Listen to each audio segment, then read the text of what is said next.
ఉదయం లేవగానే పడి పడి ప్రార్థన చేస్తారు అందరూ కూడా. ప్రభు అది కావాలి ప్రభు, ఇది కావాలి ప్రభు, అలా చేయ ప్రభు, ఇలా చేయ ప్రభు, అదిగో ప్రభు, ఇదిగో ప్రభు అనుకొని ఎన్నో అడుగుతారు అందరూ కూడా. కనబడి మీరు గుర్తుంచుకోండి, నువ్వు ప్రభు కొరకు ఏం చేసావని ఆయనకి ఇవ్వాలి చెప్పండి. ఏ రోజైనా ప్రభు కొరకు బ్రతికిన జీవితం నీ దగ్గర ఉందా?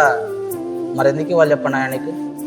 ఏ విషయాన్ని బట్టి నీకు ఇవ్వాలి చెప్పండి? అసలుకి నీ మాటలు మారాయా, నీ ప్రవర్తన మారిందా, నీ ఆలోచనలు మారాయా, నీ చూపులు మారాయా, ఏం మార్చుకున్నావు అసలుకి నీకు ఇవ్వాలి చెప్పండి?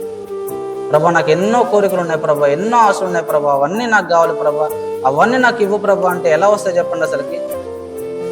కానీ ఆవిడ గుర్తుంచుకోండి, ప్రభువు కొరకు బ్రతికేవారంట ఆయన ఏది అడగరంటే ఇప్పుడు కూడా. ఎందుకంటే వారికి ఏ సమయానికి ఏది కావాలో అన్నీ ప్రభు సమకూరుస్తూ వెళ్తారండి పైన.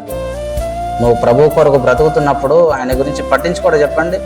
నువ్వు ప్రభు గురించి ఆలోచిస్తున్నప్పుడు ఆయన గురించి ఆలోచించడం చెప్పండి.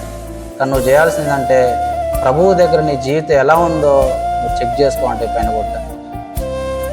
అడగడం తప్పు కాదు, కానీ అడుగుతున్న నువ్వు ఎలా ఉన్నావు అన్నది ఇంపార్టెంట్ అంటే పైన కొట్ట.